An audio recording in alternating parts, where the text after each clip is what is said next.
Hyuga, anime yang rilis pada tahun 2012 atau 9 tahun yang lalu. Setelah perilisannya, mungkin banyak dari pencinta anime yang sangat menantikan perilisan dari season keduanya. Hal yang paling bikin penasaran mungkin kelanjutan hubungan antara Oreki Houtaro dan Chitana Eru. Apakah hubungan mereka benar-benar terhalang oleh genre seperti yang banyak orang perbincangkan? Untuk mengurangi rasa penasaran, gak sedikit dari kita berusaha mencari tahu informasi entah dari Google atau manapun yang berkaitan dengan season 2 dari anime ini. Tapi sangat disayangkan, sejauh mencari dan terus mencari, sepertinya Hyuga season 2 hanyalah sekedar harapan yang gak bakalan terwujud. Tapi tenang, di videoku ini aku akan membahas bagaimana cerita Hyuga season 2 jika benar-benar ada nantinya. Pembahasan ini aku ambil dari novel Hyuga volume 5 dan 6, yang mana volume 1-4-nya udah diadaptasi menjadi anime yang kalian kenal. Dan mulai dari volume 5 ini, Oreki dan kawan-kawan udah naik ke kelas 2. Bagaimana kisahnya? Buat yang penasaran, monggo simak saja video ini sampai selesai. Tapi sebelum masuk ke pembahasannya, aku mau ngingetin buat kalian yang belum subscribe, bisa subscribe channel ini terlebih dahulu. Kalau udah, yuk kita mulai pembahasannya. SMA Kamiyama terkenal dengan klub budayanya. Kurang lebih ada 50 klub budaya di sekolah ini. Festival budaya yang diadakan selama 3 hari setiap tahunnya menjadi bukti betapa antusiasnya klub-klub budaya yang ada di sekolah ini. Tapi tentu, selain budaya, klub olahraga SMA Kamiyama pun nggak bisa diabaikan. Ada banyak event yang berkaitan dengan olahraga. Misalnya turnamen sepak bola dan juga lari maraton yang memiliki nama resmi Piala Hoshigaya. Nama Hoshigaya diambil dari alumni SMA Kamiyama yang memecahkan rekor lari maraton di Jepang. Meskipun kebanyakan orang hanya menyebutnya sebagai turnamen maraton saja. Lari maraton dalam Piala Hoshigaya memiliki rute sepanjang 20 km. Sepanjang sejarah pelaksanaannya, Piala Hoshigaya nggak pernah sekalipun dibatalkan. Dan kali ini, Piala Hoshigaya diadakan pada hari Jumat setelah para panitia pelaksana mempertimbangkan agar siswa bisa menikmati liburannya di hari Sabtu dan Minggu. Setelah sebelumnya beberapa kelas sudah mulai mendahului, kali ini giliran kelas Oreki atau kelas 2A untuk mulai berlari sesuai dengan rute yang udah ditetapkan. Pertama, mereka berlari di jalur yang ada di tepi sungai sepanjang 1 km. Setelah 1 km melalui jalan tepi sungai, rute berbelok ke kanan dan dari sinilah perjalanan menanjak dimulai. Karena itu, banyak siswa dari kelas A mulai goyah dan barisannya menjadi berantakan. Mereka nggak bisa menyamakan kecepatannya satu sama lain. Siswa yang lebih atletik lari mendahului rombongan kelas. Sementara itu, Oreki menurunkan kecepatan larinya. Dan setelah 100 meter berada di jalan menanjak, seseorang memanggil Oreki, dan dia adalah Satoshi yang sedang mengayuh sepeda. Satoshi tahun ini menjabat sebagai wakil seksi pekerjaan umum. Di lari maraton ini, dia bertugas mengawasi jalannya kegiatan, sehingga dia diperbolehkan menggunakan sepeda. Saat bertemu Oreki, Satoshi turun dari sepedanya dan mendorong sepeda gunung tersebut. Satoshi yang turun dari sepedanya membuat Oreki bertanya, "Apa nggak apa-apa kalau lalai dari tugas?" Satoshi menjawab kalau itu nggak apa-apa karena udah memastikan start berjalan dengan lancar. Satoshi kemudian memulai obrolan dengan mengkritik sistem dari kegiatan ini.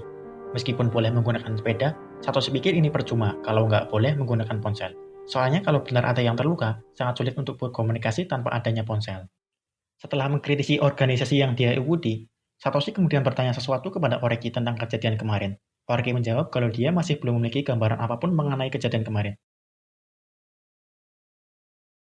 Kemarin setelah sepulang sekolah, Oreki sedang membaca buku di ruang klub sastra klasik. Seperti biasa, Oreki duduk di baris ketiga nomor 3 dekat jendela yang menghadap ke lapangan. Ketika itu, Mayaka kemudian datang. Di tahun kedua ini, Mayaka keluar dari klub manga yang sebelumnya dia ikuti. Setelah masuk ke ruang klub, Mayaka bertanya, apa terjadi sesuatu? Chitana yang juga ada di ruangan tersebut menjawab kalau nggak terjadi apa-apa. Sama seperti sebelumnya, Chitana di tahun kedua ini masih menjadi ketua klub sastra klasik. Mendengar jawaban Chitana, Mayaka kemudian berkata kalau dia tadi berpapasan dengan Ohinata. Saat berpapasan, Ohinata bilang kalau dia nggak jadi masuk klub sastra. Ohinata merupakan satu-satunya siswi yang mendaftar sebagai anggota baru di klub ini. Tapi berdasarkan perkataan Mayaka tadi, Ohinata nggak jadi masuk klub. Hal ini tentu saja membuat Chitana terkejut. Chitana yang terkejut kemudian bergumam kalau alasan Ohinata nggak jadi masuk klub adalah karena salahnya. Meskipun nggak memahami apa yang terjadi, Mayaka berusaha meyakinkan kalau alasannya bukan karena salah Chitanda. Tapi perkataan Mayaka masih belum meyakinkan Chitanda. Chitanda kemudian izin pamit buat pulang dengan rasa bersalah yang masih menghinggapi dirinya. Setelah Chitanda pergi, Mayaka berbalik ke arah Oreki dan bertanya apa yang sebenarnya terjadi. Tapi Oreki hanya bisa menggelengkan kepalanya. Kembali lagi di masa sekarang. Saat ini Oreki udah berada di titik 1,2 km dalam rute Hoshigaya. Di titik ini Oreki masih mengobrol dengan Satoshi tentang kejadian kemarin yang membuat Ohinata nggak jadi masuk klub. Sistem penerimaan anggota baru di SMA Kamiyama ada 2 tahap. Tahap pertama adalah anggota sementara dan tahap kedua adalah anggota permanen. Ohinata saat ini hanya sampai pada tahap pertama atau anggota sementara. Kalau sampai batas waktu tertentu Ohinata nggak mengumpulkan formulir buat jadi anggota permanen, maka sama artinya dengan mengundurkan diri. Dan batas akhir dari pengumpulan formulir anggota permanen adalah hari ini. Obrolan mereka sejauh ini baru sampai pada titik di mana keluarnya Ohinata ada kaitannya dengan Chitanda. Tapi jika Chitanda dianggap sebagai dalangnya, Satoshi mengatakan kalau ada hal yang bertolak belakang dengan cerita Mayaka yang ternyata baru diceritakan kepada Satoshi.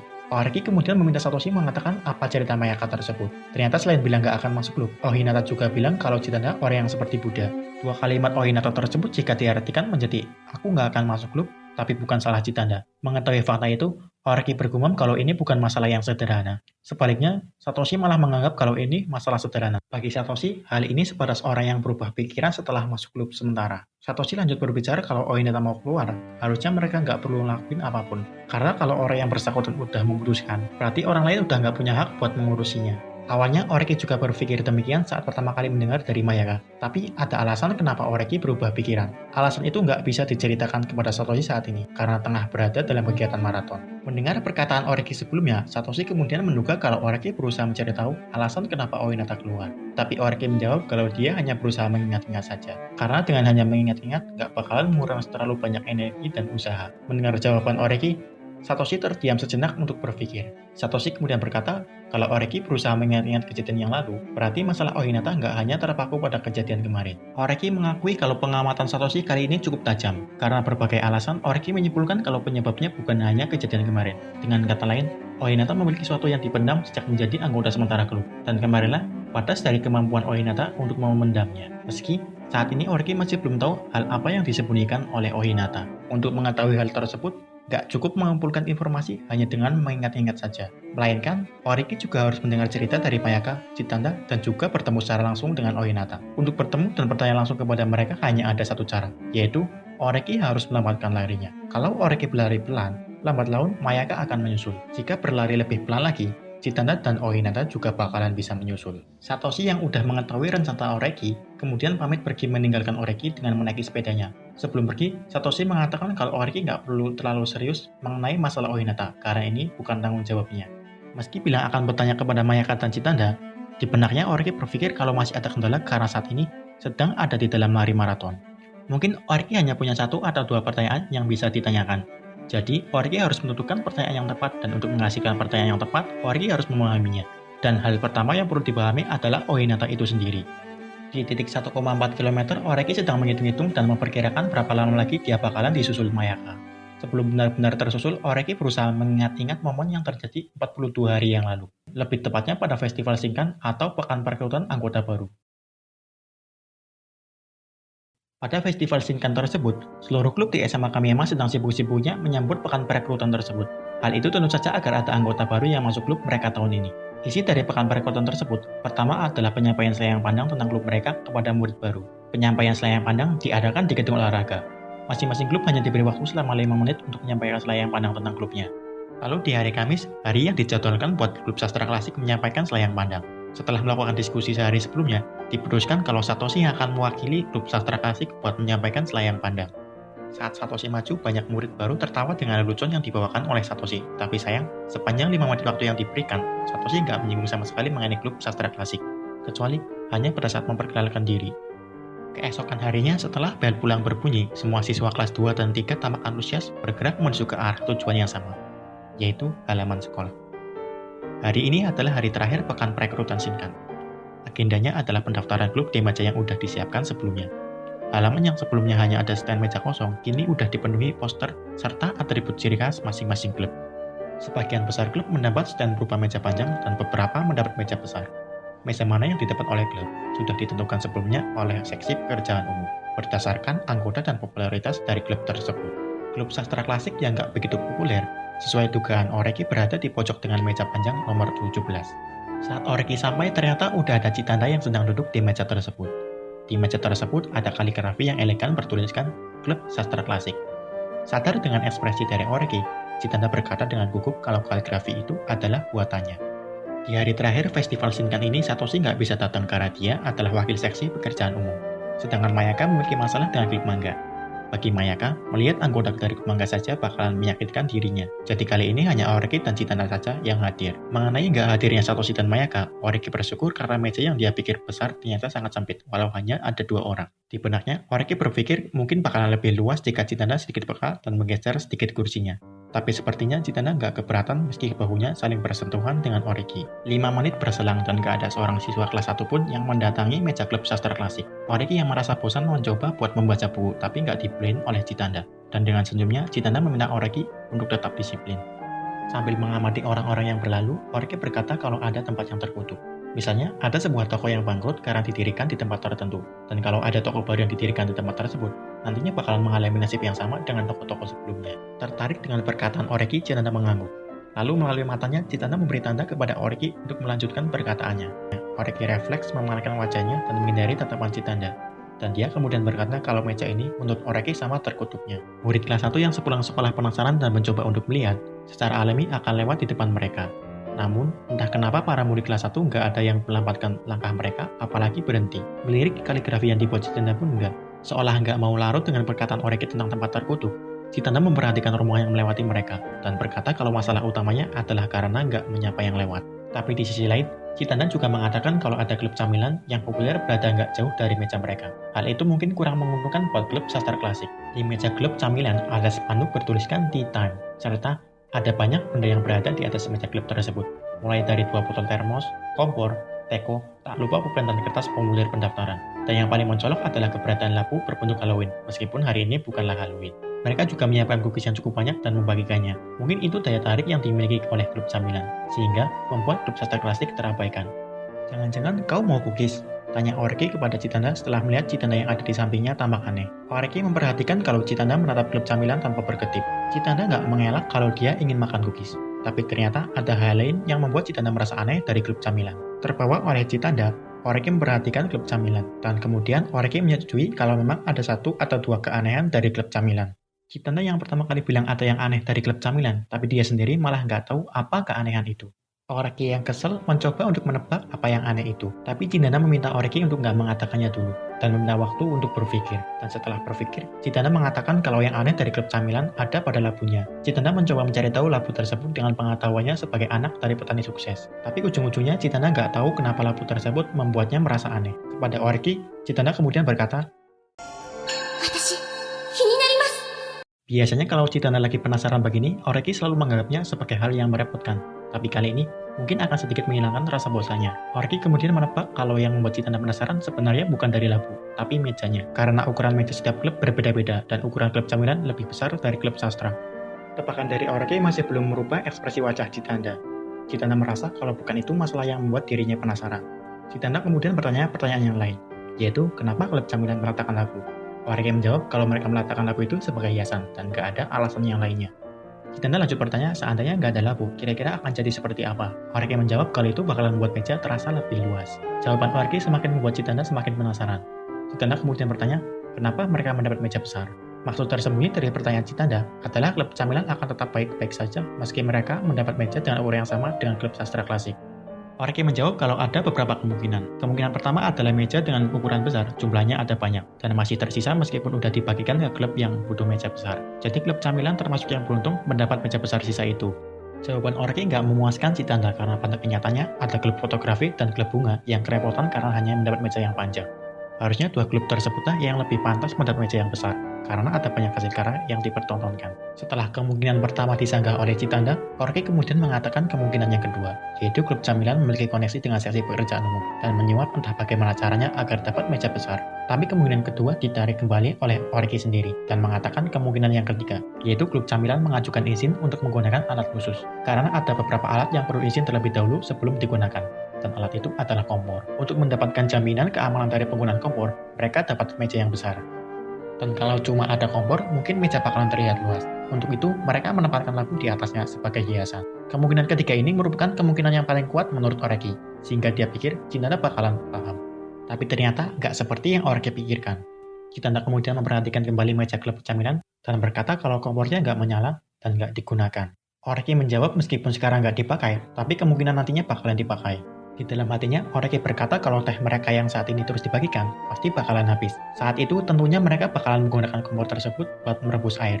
Oreki merasa kalau logika seperti ini, harusnya anak TK aja paham. Chitanda kemudian secara tiba-tiba mendekatkan wajahnya ke arah Oreki dan berkata, kau pasti tadi berpikir kalau aku bodoh kan, Oreki-san?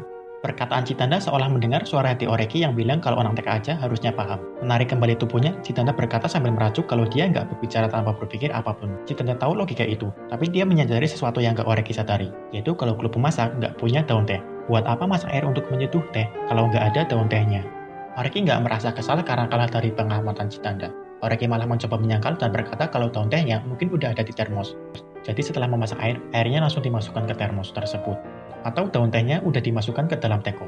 Sebelum Oreki selesai berbicara, mata Citanda membola dan bertanya, apa Oreki nggak pernah menyeduh teh? Citanda lanjut berkata kalau menyeduh teh seperti apa yang dikatakan Oreki tadi, maka tehnya lama-lama bakalan menjadi pahit. Untuk itu perlu poci yang ada penyaringnya jika mau menyeduh teh. Dan poci itu juga nggak ada. Mengetahui fakta itu, Oreki nggak bisa berkata apa-apa lagi. Dari perkataan Citanda, Oreki menyimpulkan kalau hanya ada teh yang udah dia siapkan untuk dibagikan, dan mereka nggak berniat membuatnya lagi jika udah habis. Hal tersebut membuat misteri ini semakin aneh. Kompor adalah salah satu barang yang perlu izin untuk dibawa, tapi kalau pada akhirnya nggak dipakai, buat apa mereka membawanya? Masa cuma buat hiasan? Di luar dugaan, misteri yang awalnya sederhana berubah menjadi merepotkan. Saking larutnya dalam misteri labu, kompor, dan klub camilan, ternyata ada seorang gadis yang berdiri di depan mereka. Saat menyadari, Citanda berusaha tetap tenang dan menyapa gadis itu. Dan dia adalah Ohinata. Ternyata Ohinata dulunya satu SMP dengan Oreki, yaitu dari SMP Kaburaya. Ohinata tertarik dengan obrolan Citanda dan Oreki mengenai misteri labu, kompor, dan klub camilan. Ohinata meminta para senpainya untuk memecahkan misteri itu. Dia mengutip perkataan dari temannya kalau hal yang udah dimulai sebaiknya dituntaskan hingga selesai. Di benaknya, Oreki heran kenapa anak kelas 1 juga terbakar rasa penasaran pada hal-hal semacam ini. Kalau Citanda sih wajar. Tapi karena udah berpikir banyak hal, Oreki merasa nggak ada salahnya untuk dilanjutkan hingga selesai. Oreki kemudian mencoba mengingat-ingat sejauh apa pembicaraannya tadi, yaitu klub camilan menggunakan labu sebagai hiasan karena mendapat meja besar. Meja besar diberikan karena mereka izin akan membawa kompor. Meski begitu, kenyataannya mereka nggak pakai kompor tersebut, dan disinilah keanehannya. Mendengar itu, Ohinata mencoba berpendapat kalau sebenarnya mereka membawa kompor karena mereka awalnya bukan berencana mengadakan tea time di hari terakhir festival singkat ini. Tapi pada akhirnya mereka berubah pikiran dan memutuskan untuk mengadakan tea time, sehingga kompornya nggak dibutuhkan lagi. Berhubung sebelumnya udah izin bawa kompor, mau nggak mau mereka harus membawa dan meletakkannya di meja. Oreki mengangkat tangan dan mencoba menginterupsi argumen Ohinata. Oreki bilang kalau memang sangat mungkin mereka tiba-tiba merubah rencana mereka menjadi tea time, karena sangat mudah mempersiapkan bahan-bahan yang dibutuhkan untuk mengadakan tea time. Tapi adanya poster yang bertuliskan tea time menghancurkan argumen Ohinata. Dengan adanya poster itu dapat disimpulkan kalau tea time memang udah direncanakan mereka jauh-jauh hari. Karena nggak mungkin poster-poster itu disiapkan mendadak. Ohinata yang kelihatannya nggak puas mencoba terus berpikir, tapi sepertinya dia nggak bisa menyimpulkan apapun. Ohinata kemudian mendelik ke arah klub camilan dan berkata kalau mereka pasti orang-orang yang jahat. Mengutip perkataan temannya, Ohinata bilang kalau orang-orang yang tidak memasang papan namanya patut untuk dicurigai. Di saat Oreki bingung dengan respon apa yang tepat, dengan semangatnya yang berapi-api, Citanda mengatakan kalau dia akhirnya menyadari keanehan klub camilan. Keanehan klub camilan bagi Citanda saat memperhatikan labu adalah karena nggak adanya papan nama klub, layaknya klub sastra klasik atau klub-klub lainnya. Padahal yang paling penting adalah papan nama untuk jadi diri klub. Tapi mereka malah cuma meletakkan labu. Ini merupakan informasi terpenting untuk memecahkan misteri yang selama ini mereka perdebatkan. Oreki kemudian memutar otaknya, menganalisis segala informasi yang dia dapat, dan akhirnya dia menyadari sesuatu dan menyimpulkan kalau labu itu ada di sana karena meja itu bukanlah meja milik klub camilan. Citanda dengan wajah yang tampak kosong kebingungan menangkap maksud perkataan Oreki. Oreki kemudian menjelaskan kalau yang meminta izin untuk membawa kompor bukanlah klub camilan, tapi klub lain, dan klub lain itu kemudian sepakat bertukar meja dengan klub camilan. Jadi wajar kalau klub camilan nggak menggunakan kompor tersebut. Mereka pun membawa labu itu untuk menyiasati tempat itu. Nggak adanya papan nama juga karena mereka bertukar tempat seenaknya dan mengabaikan pembagian meja dari seksi pekerjaan umum. Mereka kemudian mencoba berpikir kira-kira klub apa yang mau menukar meja besarnya. Citanda yang memiliki ingatan kuat akhirnya menyadari kalau itu mungkin dari klub memasak. Citanda ingat pada saat selayang pandang di gedung olahraga, klub pemasak bilang mau memasak sayuran liar. Untuk itu, mereka lah yang izin untuk menggunakan kompor. Tapi di sini Citanda masih bingung kenapa klub memasak rela bertukar dengan klub camilan. Oreki kemudian menjawab karena klub pemasak telah melakukan suatu kegagalan besar yang harus ditutupi. Sampai-sampai mereka rela bertukar meja dengan klub camilan. Akan gawat jika mereka menggunakan meja besar yang udah dipersiapkan dan meletakkan kompor tapi nggak ada masakan karena kegagalan tersebut. Citanda dan Ohinata yang awalnya nggak mengerti maksud dari kegagalan, kemudian mendekatkan wajahnya ke arah Oreki dan bertanya, apa kegagalan yang dilakukan oleh klub memasak? Setelah melakukan permainan kata dan pengetahuan Citanda yang luas mengenai pertanian, terutama sayuran liar yang akan jadi bahan masak klub memasak, akhirnya Citanda menyadari kalau kegagalan itu maksudnya adalah keracunan makanan, karena salah dalam mengolah sayuran liar. Citanda yang mengetahui itu langsung bergegas menuju ruang klub memasak. Meskipun awalnya ditahan, Citanda berhasil menerobos melalui kenalannya yang ada di klub memasak. Dan ternyata tebakan Oreki benar. Ada salah satu anggota klub memasak yang keracunan setelah mencicipi masakan olahan mereka sendiri. Tapi untungnya siswa tersebut sembuh. Citanda kemudian mencoba memberitahu cara memasak sayuran liar yang benar. Sementara Citanda pergi ke ruang klub memasak, Oreki tetap menjaga meja pendaftaran sambil membaca cerpen karena nggak ada yang daftar. Setelah semua masalah beres, nggak diduga Oyinata mengatakan kalau dia mau masuk klub klasik. Begitulah kisah bagaimana Oyinata berhasil masuk ke klub sastra klasik. Sekarang kita kembali ke Oreki yang saat ini tengah berlari sambil mengingat-ingat segala kejadian untuk memecah alasan kenapa Oyinata nggak jadi masuk klub. Saat ini Oreki udah ada di titik 4,1 km, atau kurang 15,9 km lagi. Setelah berhasil melewati jalan menanjak, kali ini dia berada di jalur datar dengan beberapa rumah ada di samping. Di tengah-tengah jalan datar, Oreki bertemu dengan Mayaka. Oreki menyamakan ritme kecepatannya dengan Mayaka. Setelah dipikirkan, Oreki memutuskan satu pertanyaan yang akan ditanyakan, yaitu mengenai perkataan Oyinata saat berpapasan dengan Mayaka. Oreki sebenarnya udah mendengar dari Satoshi kalau Oyinata bilang Citanda orang yang seperti Buddha, tapi Oreki mencoba mencocokkannya kepada Mayaka langsung, dan ternyata yang dikatakan Satoshi sebelumnya salah. Yang benar saat itu, Oyinata bilang kalau Citanda orang yang seperti Bodhisattva. Bodhisattva dalam ajaran Buddha adalah makhluk yang mendedikasikan dirinya demi kebahagiaan makhluk lain, selain dirinya di alam semesta. Tepat juga diartikan sebagai calon Buddha. Yos, mungkin sampai sini dulu videonya. Jangan lupa buat like and subscribe jika kalian suka dengan pembahasannya. Terima kasih udah menyimak. My name is D and bye.